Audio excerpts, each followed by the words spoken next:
राजा मनु रथ से उतर गए, शत्रुपा जी उतर गई और देवभूति भी उतर गई। और कहते हैं फिर भगवत दर्शन के लिए गए। कर्दम ऋषि ने देखा राजा मनु आ रहे हैं, शत्रुपा जी आ रही हैं और उनकी बिटिया देवभूति आ रही हैं।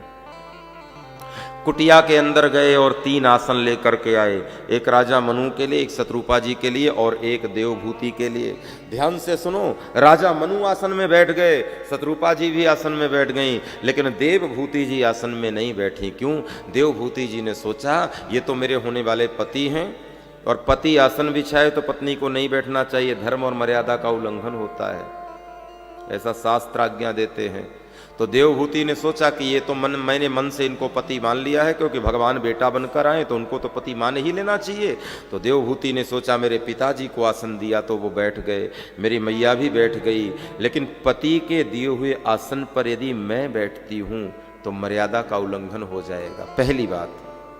और दूसरी बात यह है कि किसी ने यदि आसन दिया है और आसन देने वाले के दिए हुए आसन पे न बैठो तो देने वाले का अपमान होता है कि हमने इतने प्यार से आसन लगाया और ये है तो बैठने का नाम नहीं ले रहे, खड़ेश्वरी बाबा बने।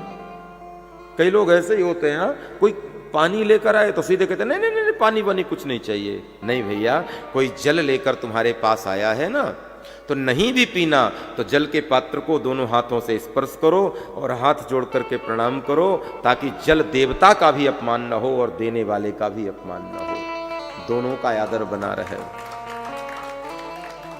लेकिन लोग जिनको नहीं पीना होता ऐसे दूर से कहते नहीं नहीं नहीं नहीं पानी वानी कुछ नहीं चाहिए, माने पानी नहीं चाहिए, कुछ और देखो अंदर।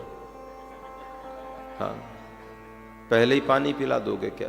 संकेत ये भी रहता है। लेकिन देवभूति जी ने सोचा कि नहीं नहीं मैं आसन पे नहीं बैठूंगी, लेकिन न बैठूं आसन पे, बैठूं तो मर्यादा का उल्लंघन और न बैठूं तो आसन देने वाले का अपमान होगा। इसलिए देवभूति जी ने अपना दाहिना हाथ आसन पे रख दिया और मानो दाहिना हाथ आसन पे रख करके ये बता दिया कि मैंने आपके दिए हुए आसन को भी स्वीकार कर लिया।